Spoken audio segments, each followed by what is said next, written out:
When I exported last night's episode, made on a Friday feeling, yeah. When I exported last night's episode, I look back at it and I see what you mean. I see what you were talking about now, Laura. Yeah, there were times where the game's music was overfacing me really badly. That's not true! Okay then, name one of your holidays that didn't end up in a big, mad disaster. Well, there was Brighton Beach. Actually, no, that didn't end well. Had a lovely time in Paris. No, that went a bit wrong. Still waiting. Trouble seems to follow me around. I've noticed. And it's never your fault, of course. Well, not always. Sometimes things go wrong all by themselves. Bit like now then! We're still in the wrong time, Vortex! Something's wrong! Really? What gave it away? Doctor! Oh.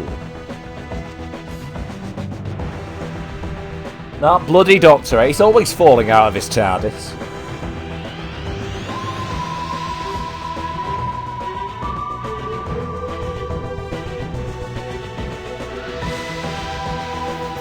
He should install seat belts. I mean, he's got car seats in there, in this one. The 11th Doctor had car seats in his TARDIS. Well, so did the 10th, actually, come to think of it.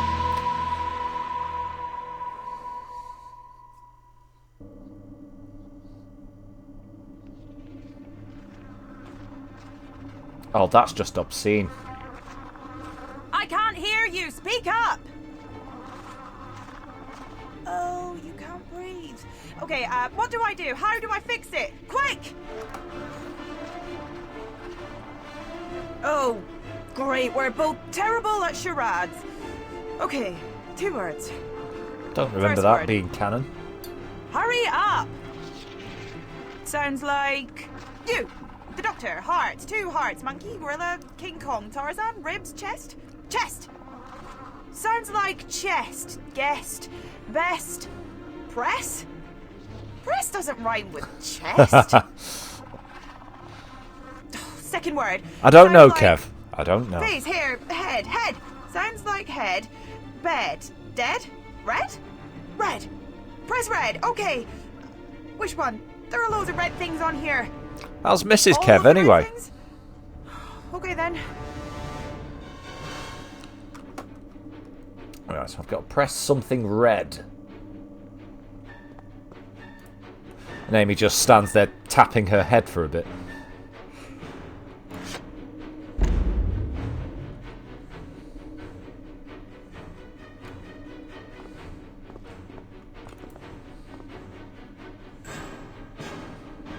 Right, there it is.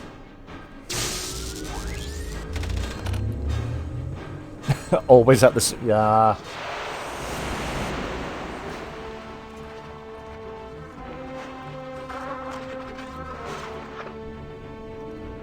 King Kong? Why would I tell you to press King Kong? Never mind, I'm just glad I can breathe again.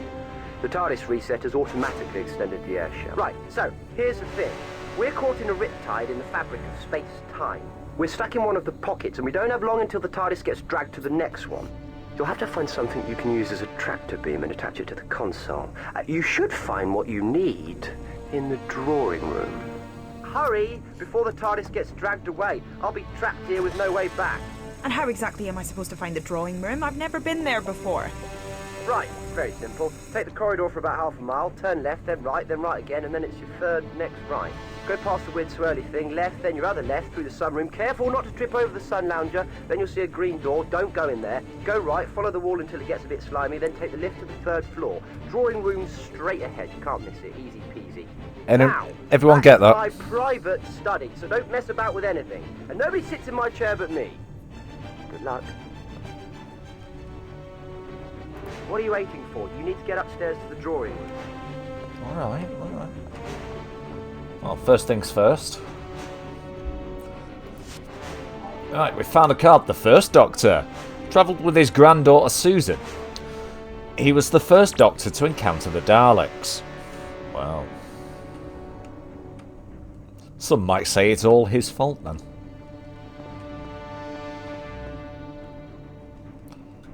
Ah, yes.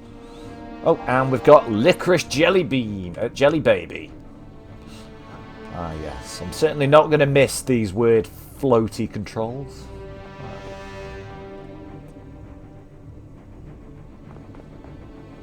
Why am I back here?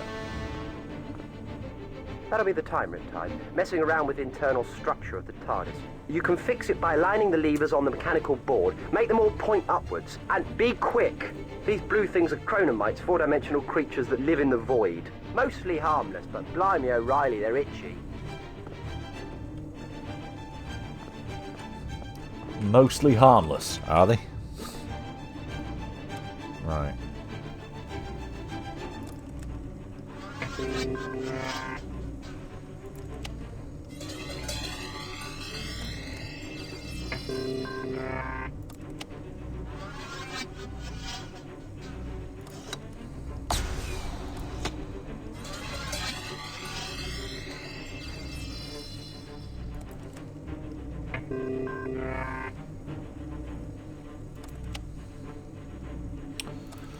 Can't remember how to do this now.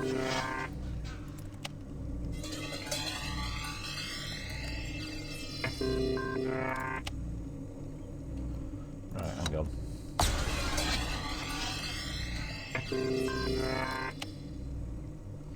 Right.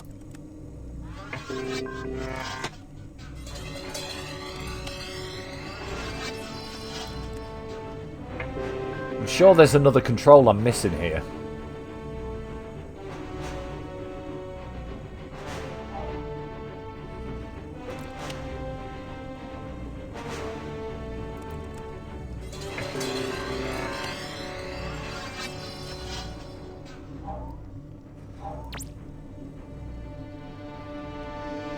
Right, let's try that. I don't think that's worked. No! That's the only part of the console that's working at the moment. Right. On the mechanical console, any levers and handles that you can move, make them point upwards.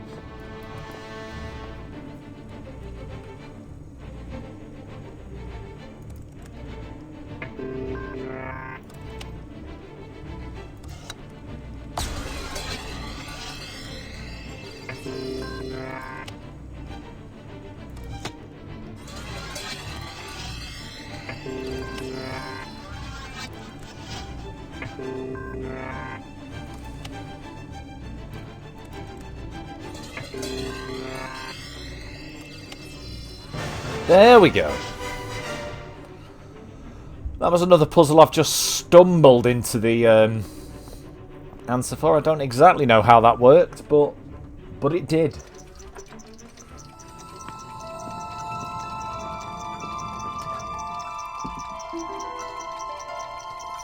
It's very tidy in here, that's not like the Doctor. Lots of old clutter though. Should be easy enough to find something to use as a tractor beam. So, yeah, if I remember correctly, this is a bit of a museum of stuff. And yeah, I do have to actually pay attention. Because if there's a quiz, and not only can I not remember the answers, but I also can't remember it. Right, we'll read that in a sec. I also don't know if there are more questions or they're randomised or something, so trying to pick up that card for fuck's sake. There we go. Nazreen Chowdhury. Nazreen is a dedicated scientist with a sense of wonder about the world around, above and below her. When the Doctor decided to travel deep below the Earth's crust, she didn't think twice before volunteering to go with him, despite the dangers involved. Right. Dalek Eye Stalk. The Daleks first appeared in the 1963 story The Daleks, where they met the first Doctor. They were only meant to appear once, but were later brought back by popular demand. They have met every other Doctor on screen, except for the 8th. Although technically, that's wrong now. Because I guess you could say him being involved in the Time War, which wasn't written in yet, was part of it. The Eye Stalk is a Dalek's greatest weakness in Destiny of the Daleks, 1979. The Fourth Doctor throws his hat over a Dalek Eye Stalk so he can escape, causing it to shriek, "My vision is impaired!"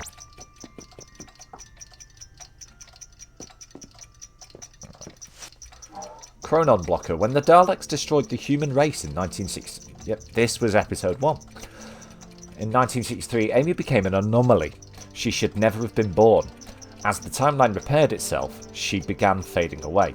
The Doctor created a Chronon Blocker from pieces of Dalek technology. Yeah. Yeah, they had to build ramps on the set, didn't they? Because the Daleks were on wheels, pedalled about like little Flintstone cars. The Doctor created the Chronon Blocker from pieces of Dalek technology which blocked the Chronon energies from erasing Amy, even. This gave them enough time to undo the Dalek plan, saving humanity. Map of medieval Venice. When the 11th Doctor, Amy and Rory visited 16th century Venice, they met the Sisters of the Water. Seen through the perception filter. Alright, you enjoy your meatballs, Kev. Seen through a perception filter, they appear as beautiful women, but in fact, they're vampire-like fish aliens. So, not so beautiful women. The Sisters of Water fled their planet, Saturnine, to avoid the mysterious silence. Once in Venice, they began converting people into more of their kind, female partners for the male survivors of the world. The Doctor had to stop them from destroying Venice, which they wanted to make into a habitable home for their race. Distress beacon. When a distress beacon is activated, it transmits a signal so rescuers can find those in help of need. In need of help, even. Sometimes people use internationally recognised Morse code distress signal. 3 dots, 3 dashes, 3 dots, or short and long beeps. It stands for SOS, which was chosen because it's easy to remember. In Blood of the Cybermen, last night's episode, the beacon was activated at Arctic Geological Survey Outpost Zebra Bay, when some staff were being converted into cyber slaves. Ood Translator. The Ood are telepathic aliens with no vocal cords, which, when used by humans as slaves, their hindbrain was removed and a translator was fitted so they could communicate with non-telepathic beings. They are a peaceful race who were forced into slavery by humans until the 10th Doctor freed them. Oh, sorry. The Ood had telepathic visions of the 10th Doctor's death and warned him that he was in great danger. They're the ones that look... What's that noise? Nothing good, I bet. Whoa!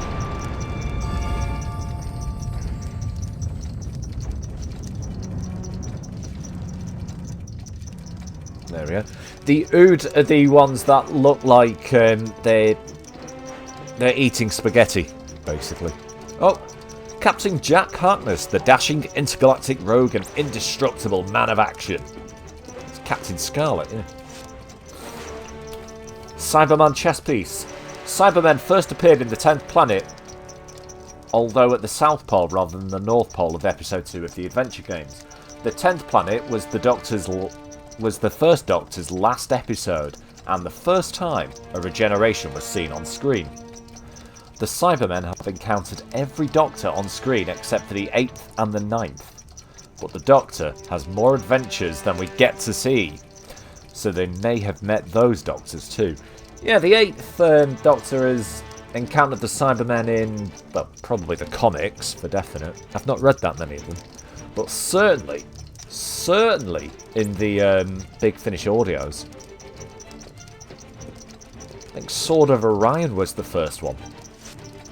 Fobwatch. First seen in Human Nature, the Fobwatch was used to store memories and physiology of the Doctor so he could disguise himself as a human using the chameleon arch. It had a perception filter to stop the Doctor getting too curious about it. Oh dear.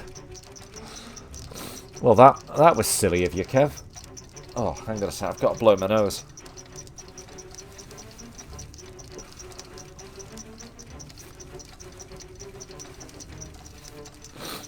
Sorry about that. If he opened the watch, it would restore his memories. In Utopia, Professor Yana, Derek Jacobi, if I remember correctly, also had a fab watch. Oh, he had a fab watch. He did. Oh, it was glorious. It was the most fabulous watch you've ever seen. Which contained his true identity, the Master. When he opened it, the Master returned. Right, hang on. Liz 10's face mask. Liz 10 is Queen Elizabeth X, who rules over the Starship UK, a colony ship from Earth containing the entire United Kingdom, except Scotland, because they wanted their own ship. Alright, that's good, I like that. When strange events take place on the Starship UK, the Queen goes undercover to investigate, wearing a mask and calling herself Liz 10. Yeah, that's real incognito there. Queen Elizabeth X, or should I say, Liz 10. She never questions why the mask, supposedly an antique, is moulded to the exact shape of her face. At the end of the episode, she gives the mask to Amy.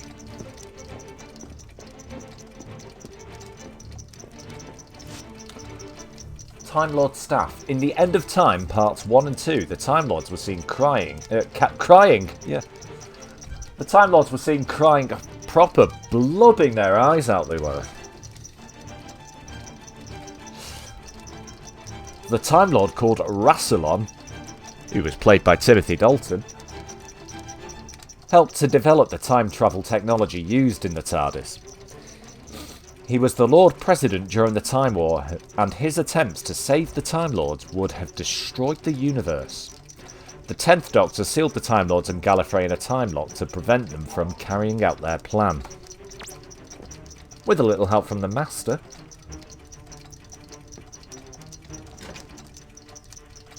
Oh.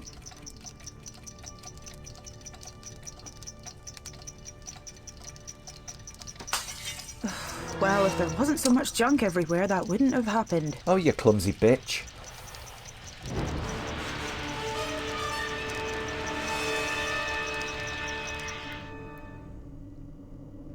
Doctor, I found this laser screwdriver thingy. What do I do with it? Excellent. Right, now you need to go to the console nearest the door. Insert the laser screwdriver into the slot and push the button. Swap.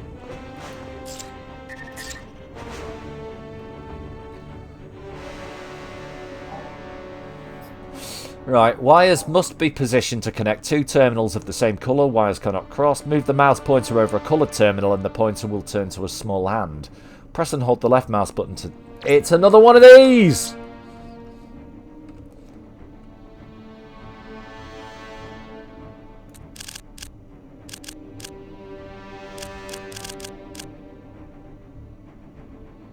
Ah, no, there's a screw there. Isn't there? Some resistors there. Right.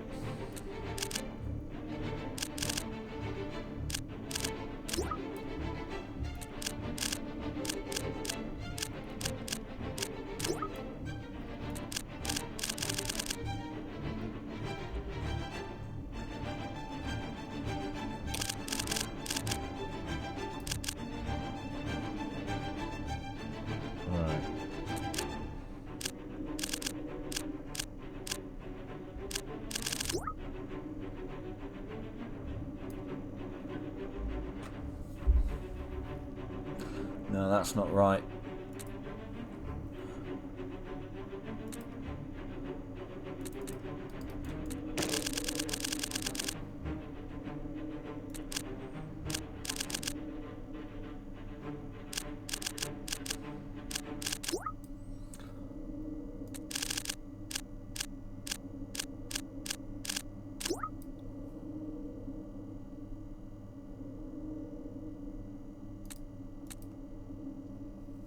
Ah, right, got it.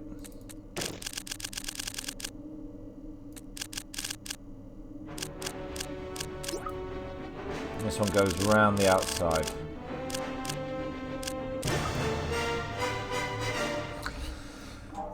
Yeah. We've done that one now. The button there should start it up. It looks like those levers move it around. Ah, right. So we've got to get this thing aligned with the screwdriver.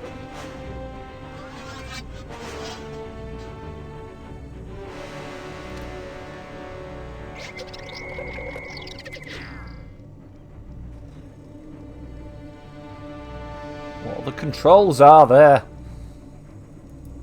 Ah, there we are.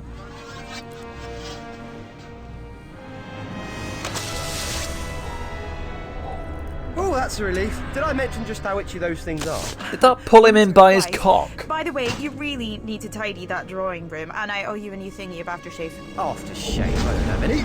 We're sliding on to the next pocket! Oh, good, a bell, because the other alarms weren't loud enough. That's the cloister bell. It means something is very, very wrong, and I don't know how to...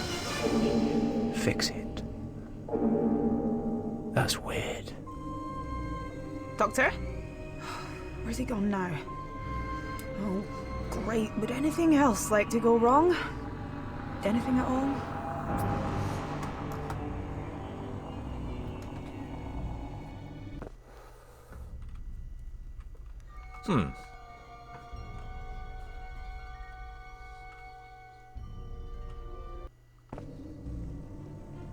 The time lock's fallen out of sync. Amy's lost somewhere in time. Or maybe I'm the one who's lost. That'd be rubbish. I need to figure out whenabouts in time I am and see how much power is left. Right. Oh. It's caught between two possibilities. That's not good. Let's go for a jolly jaunt around the TARDIS console then. Make your mind up. Am I here or 1,000 years in the future? Here or future? Here? Future? It's a lesion in time. Amy's stuck in the future. I'm back here. I can fix it by setting off a reverse tachyon feedback loop from both directions at once. Oh, I could have told you that. Tricky. But not impossible for a clever chap like me. The parts I need should be in the drawing room. I'll need something to keep track of time and something to focus the time in place. Blimey, talking to myself already. That's a new record. All right.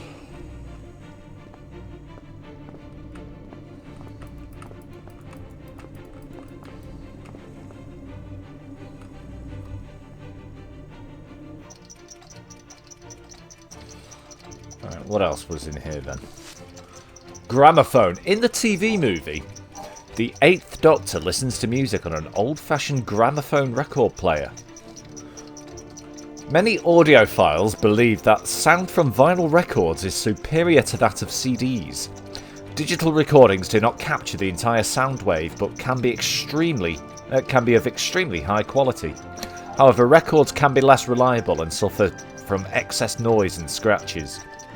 The 11th Doctor's new TARDIS has a gramophone speaker on the console, so he clearly believes that vinyl is better.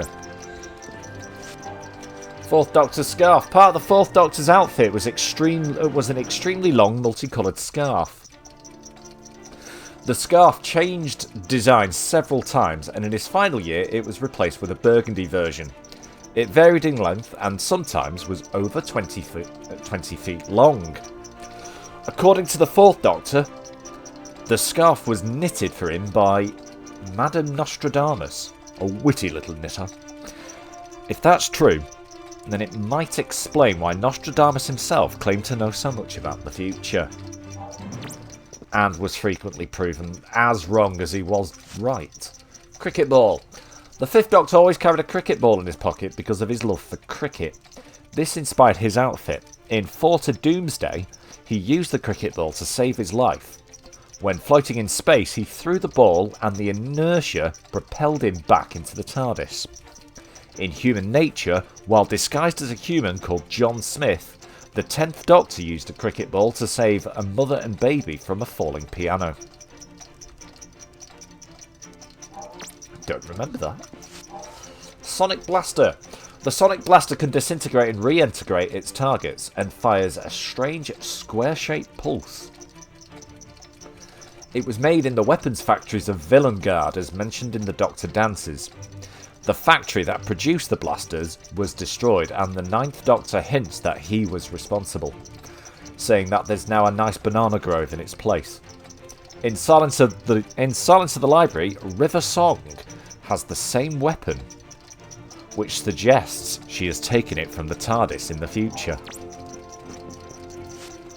Journal of Impossible Things. In Human Nature, the 10th Doctor was disguised as human called John Smith to hide from the family of Blood, who wanted his life force. But his Time Lord memories appeared in his dreams, and he wrote them down in his Journal of Impossible Things. Joan Redfern's great-granddaughter, Verity Newman. Nice! I like that name. It's a portmanteau with the original producer of Doctor Who, Verity Lambert, couldn't remember her name for a second there, and Sydney Newman, who's often credited as the creator of Doctor Who.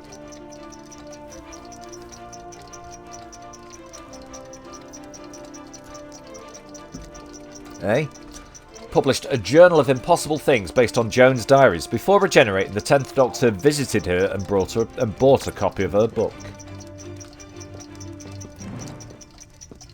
No. That's impossible. It had a triple deadlock force field. That means the entity has escaped. Sycorax staff. The Sycorax are warlike alien invaders who try to conquer the Earth in the 10th Doctor's first adventure, the Christmas Invasion. They were able to hypnotise a third of the human race and use this to try to force Earth to surrender. The Doctor fought them and defeated their leader in a sword fight. When the Doctor mentioned them in the Shakespeare Code, William Shakespeare liked the sound of the name and went on to use it in his play The Tempest.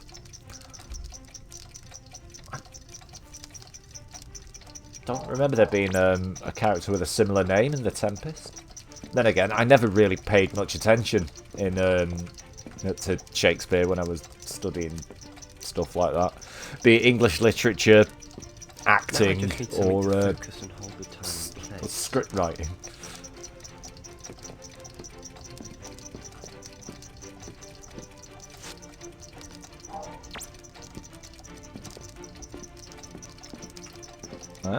Chronon blocker I made for Amy. It contains a chronon crystal. Exactly what I would need to focus and hold time. Philistine. It just bored the shit out of me. Oh, look, right. So we've got another maze.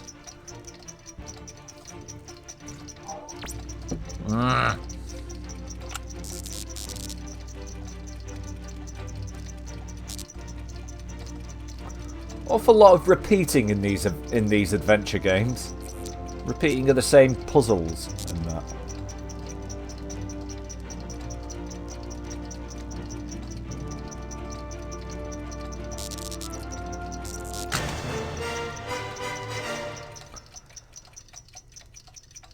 Found your table 66% off. Nice.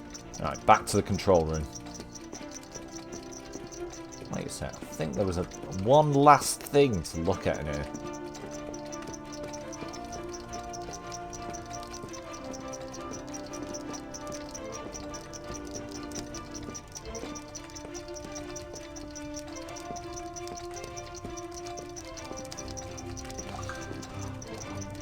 Yeah, I don't know why he's got a, I don't know why the Doctor has a portrait of Piers Morgan either.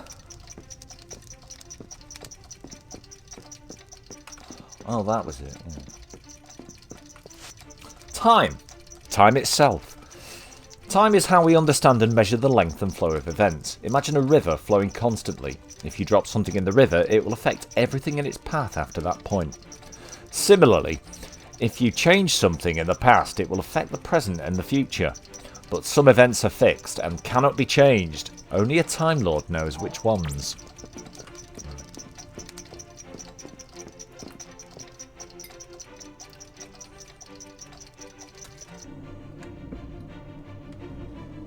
This should heal the time lesion. Just need a few final tweaks. Assemble a tachyon feed. Right, okay. Yeah, it's more mazes, isn't it? Yeah.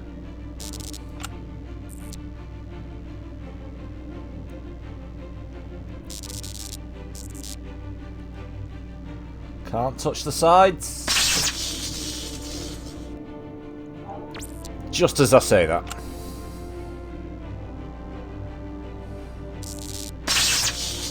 Do you know what? It's perfectly fine if I touch the sides. Let's double bluff myself. I won't do it now.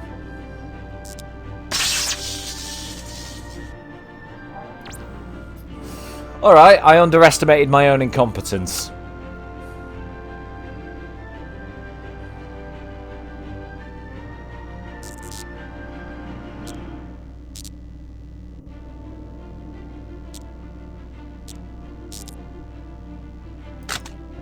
One. Fuck! That... Ah! Right.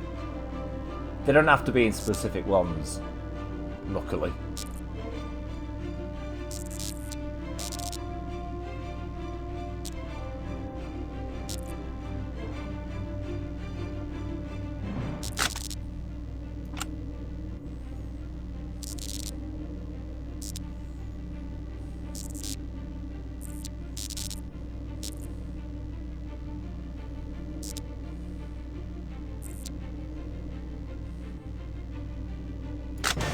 There we are. Now, Amy needs to use this as well as me, but there's 1,000 years between us. I've got to transfer enough power. Always the way, innit? Make sure she gets this and send her a message somehow.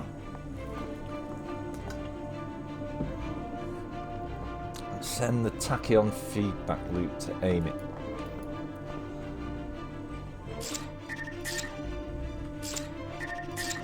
There we are.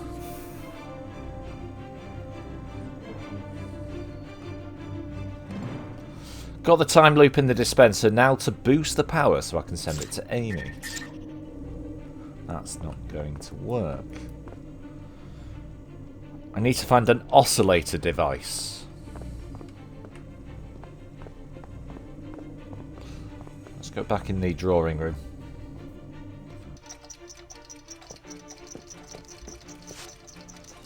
Yep. Aha!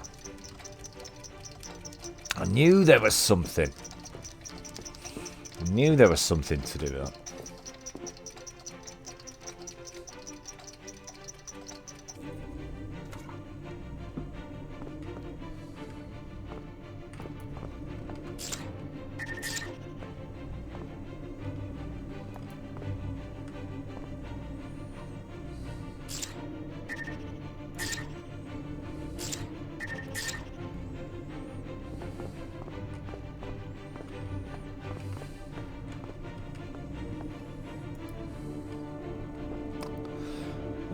Boosting the power via a voltmeter.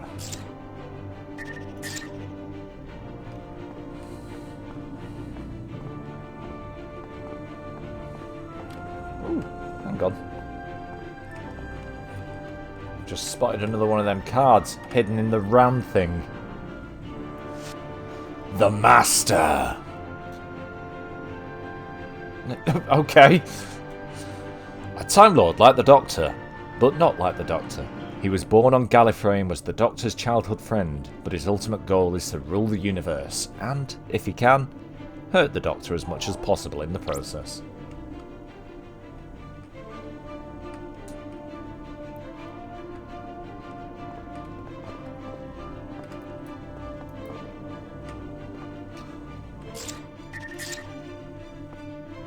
Align the two signals. This again.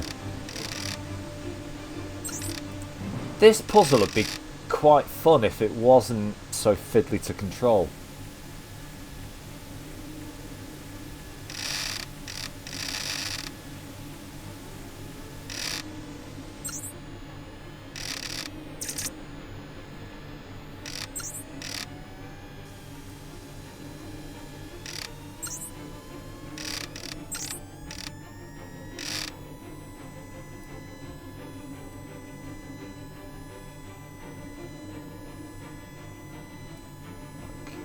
Increase the amplitude. Expand the wavelength. Let's get it moving in the right direction.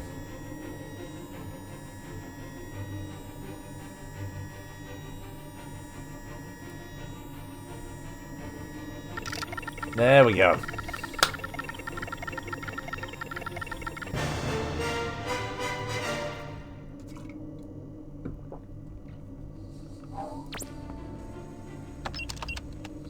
Amy! It's me. Well, a recording of me.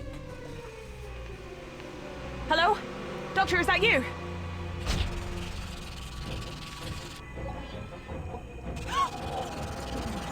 Get off me! Ah! Ah! Amy, it's me. Well, a recording of me, but that's neither here nor there, unlike us, who are both here and there, in a sense. Oh, stop rambling! Anyway, I'm rambling. The time riptide has destabilized a force field which was trapping a sort of glowy, blobby thing called the Entity. It's not aftershave, it's a hungry life form, and it wants to eat the time. Can he ever explain anything properly? The Doctor. Wibbly wobbly, timey wimey, glowy, bibbly bobbly. I'm energy from your past. Anyone would He's think mad. Talk faster! a man of the intellect of the Doctor would be able to would have a much better command of You're in my English, future, quite so frankly. I've set this alarm for you. You need to answer some questions to prove who you are. If someone else finds this before you, it'll stop them unlocking the code.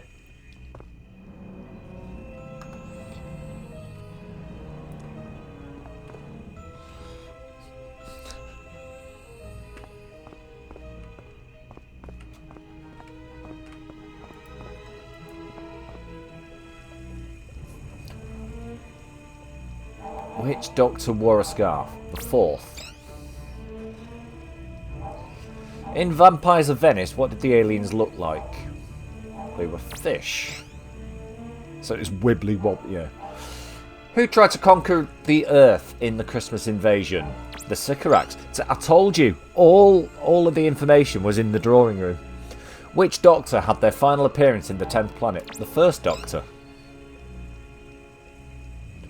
Which Doctor never met the Daleks on screen? Paul McGann.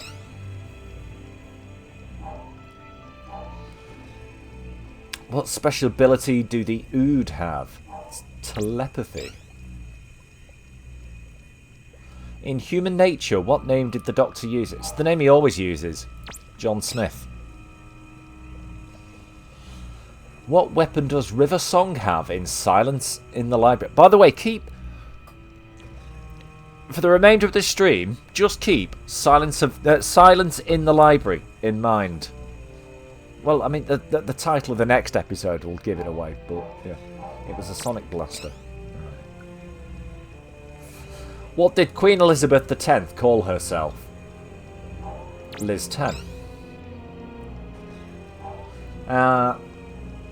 Question 10. What story did the Weeping Angels first appear in? Blink.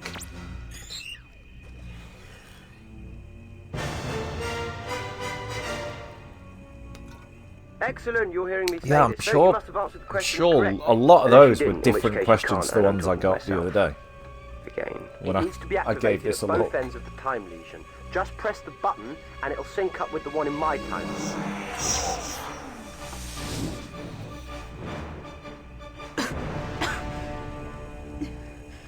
No! No, what have you done to me? Amy, you did it! Yay! Go me. Still feeling a bit wobbly though. Oh, not you now with the wobbly and the... I'm still feeling a little bit wibbly wobbly timey wimey.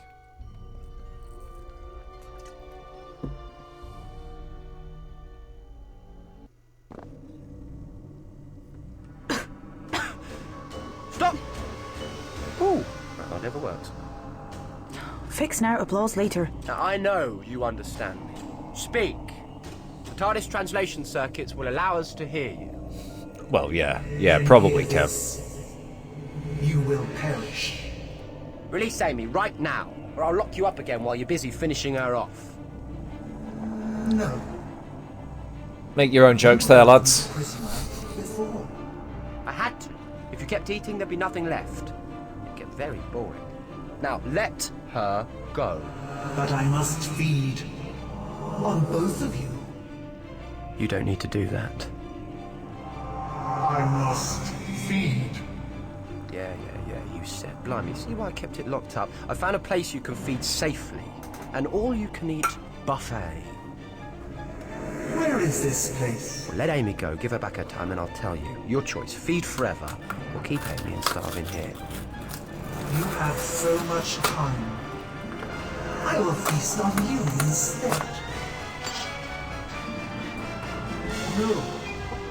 I must feed.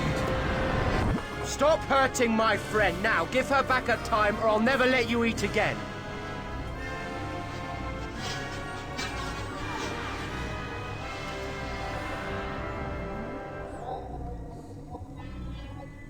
I have a good mind to just leave you in there. But I keep my word. Chronomites. Four-dimensional void creatures streaming through the time riptides for infinity. Eat their past and they just circle back around again, unharmed. You can stuff your face. If you have a face, I don't know. Now, are you going to behave yourself? This is acceptable. Release me. You didn't mention the itching. No, completely slipped my mind. Amy, you look good as new. I wonder what we should do now you're back to normal. Right. If I remember correctly, we've got a... Hang on here for a bit, while I make sure everything's working. Alright, fine, I'll just stand around doing nothing. That's always fun.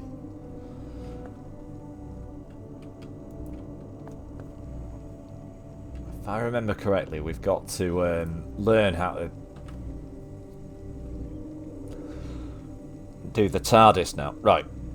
TARDIS display dials. From left to right, these display engine cycles per second, engine temperature, time rotor speed, exterior temperature. Gyroscopic stabilizer. When inertial dampeners aren't powerful enough, this will stabilize the TARDIS and keep it upright whilst travelling. Supposedly.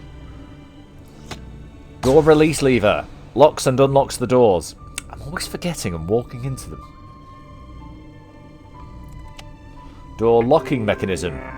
A handbrake to stop the TARDIS travelling in physical space. Oh, locking down mechanism. Even. Don't forget the time handbrake or she'll drift off in space. Engine release lever. Lever, not lever. Lever. When the engines are fully powered up, this engages the gears and lets them control the TARDIS. Right.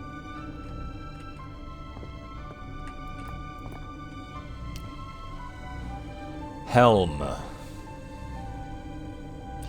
It's all a bit it is, yeah. Eyepiece. If the external scanners aren't working, the eyepiece works as an optical viewfinder, with a much more limited view than the scanners. Space-time throttle. This adjusts the speed of travel through space and time, either separately or simultaneously. Ah, that's why there's two handles. But they can be pulled in sync. Quite why you'd ever need to travel in one faster than the other, I don't know. And that's the time rotor. Immediately stops the TARDIS from travelling through time. Unless you're going too fast, then you'll skid for a bit. Apparently.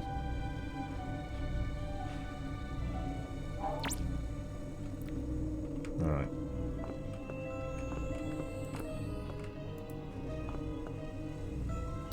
Communication. Navigation panel, sorry. Directional pointer orients the TARDIS in space, letting you turn in any direction. Well, yeah, well, when it's working, of course. Atom accelerator. It's the big spiky thing in the middle.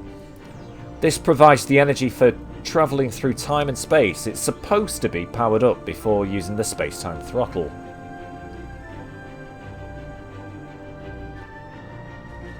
Although I've been doing it the wrong way round for a while, no wonder the takeoff is a bit bumpy. Time space forward back button. Forwards or backwards, pretty self-explanatory really. I think that's what it's for anyway. Spatial location import. This enables you to choose an exact place in physical space to travel to without all that tricky steering. That's everything on this panel.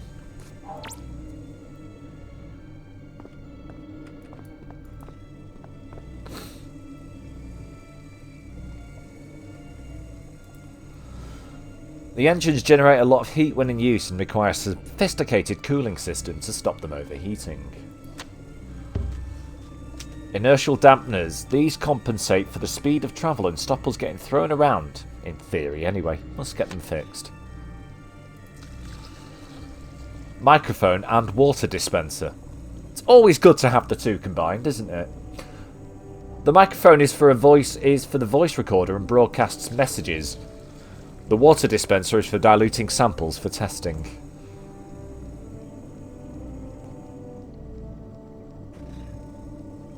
Although, if I'm being honest, the water dispenser is mainly used for filling the kettle. Oh, God! Something's irritated my nose tonight. Sorry about this, guys. Bunsen burner. Used for heating or burning test samples in the event of the scanner being unable to identify a substance. Or boiling water. Sometimes I fancy a nice cup of tea and a jammy dodger. Right. Just a couple more left, just to make sure I know where everything is. Communications panel. Analog telephone enables people with older forms of communication to contact me. No matter where the TARDIS is, the call will connect.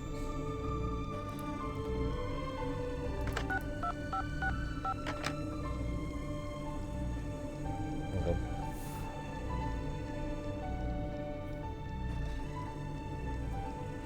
Got to keep in touch with my old mates. Dreading that phone bill will arrive one day though.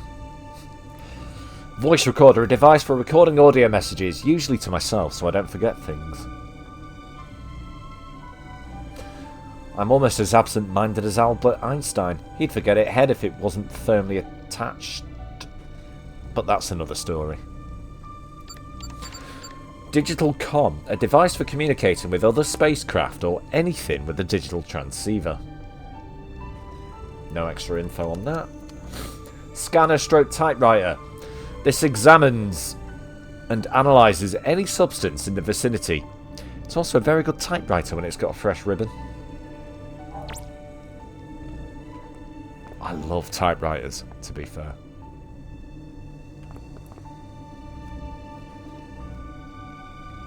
Fabrication panel.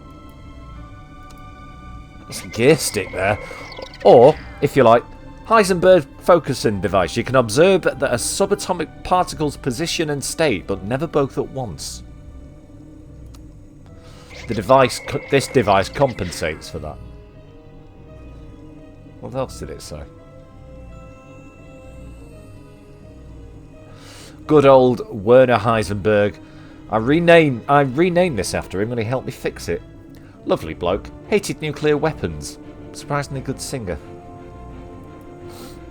Fabricated dispenser.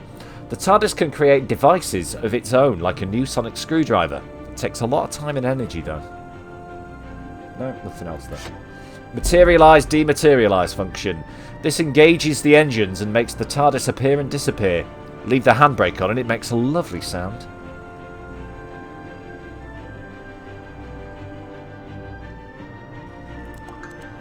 Harmonic generator. This creates resonant harmonics where the TARDIS is about to materialise and dematerialise, so it doesn't cause too much disturbance. By disturbance, I mean a massive sonic boom and a four-dimensional crisis. Not good, in other words.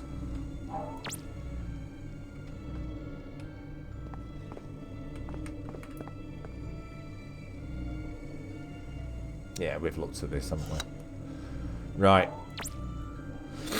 We'll have a quick shufty. We'll have a quick shufty around as Amy. Everything seems to be working. And then we'll crack on with the next bit. Now? Amy, over to you. Have a look around. Sure. As long as I can have a go on the console.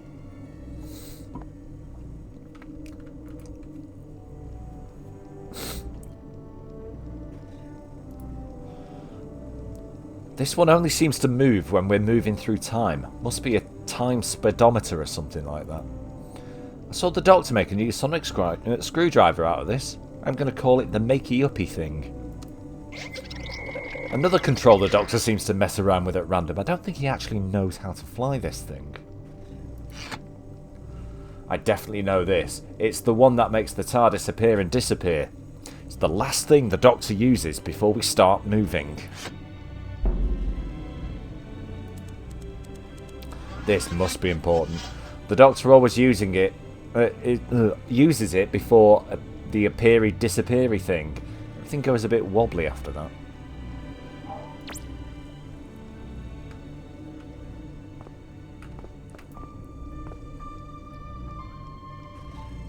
Communications panel.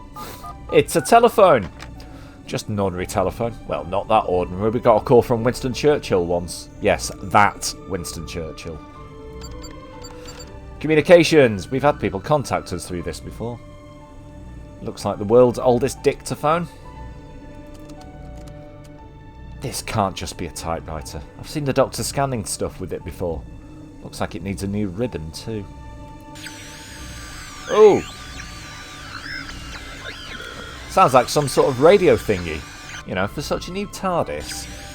It's got a lot of old junk.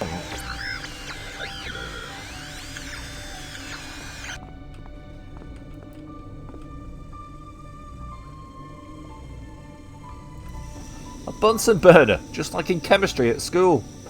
I heated the wrong beaker and smoked out the school for a day. It was brilliant.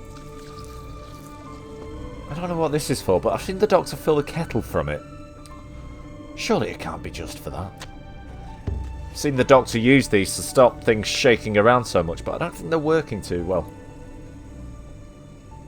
That looks like it keeps an eye on the engine temperature. Must stop things overheating.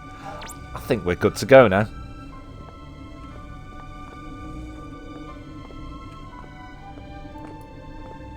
Hey!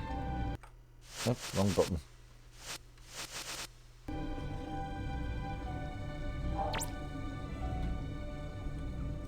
It's the Second World War raid. Well, yeah.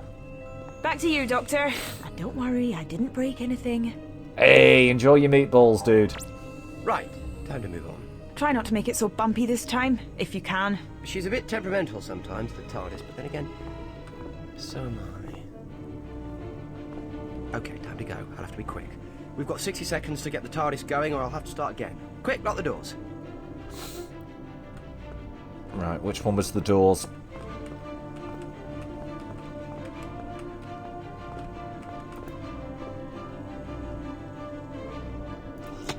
"60 seconds. Pay attention, Pon. You might need to remember all this one day. Now to power up the atom accelerator. I've been thinking about it, and I will go vegetarian. Hello, Jimmy Jazz. I think I couldn't really ever give up dog.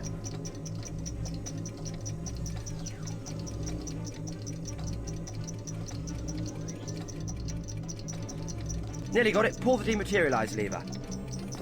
That is the other big red one, isn't it? Yep. There's two levers that look fucking identical. Right, now to engage the inertia. Idly ho, neighborinos! Hey, hello there, Christine!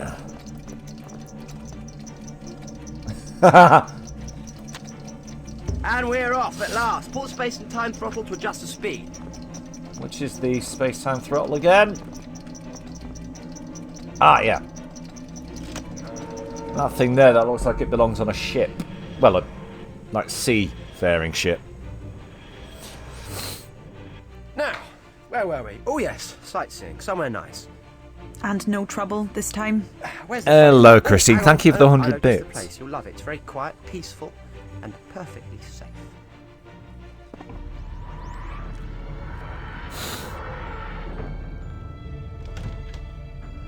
Here we are, London after the Great Flood of the 23rd century.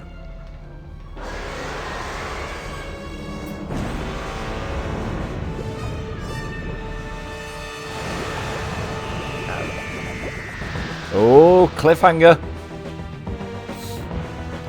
Fear not, though, you shan't have to wait long.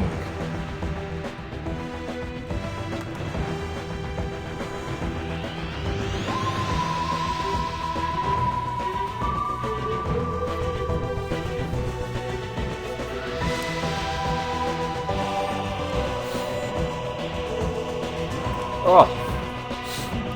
Sorry, so it's set off my nose tonight. I don't know what's wrong with me. I don't know if you can hear it in my voice. I'm feeling a little bit bunged up. We've completed the adventure. Right. Just drinking oh, not... Yeah, I've not had Tizer for a while. Right. Okay. Just to break this up a bit. I'm going to say goodbye to those watching this on the re-upload on YouTube. Thanks for watching. And, well, there'll probably be another video that also plays after this one, and it'll be the next episode.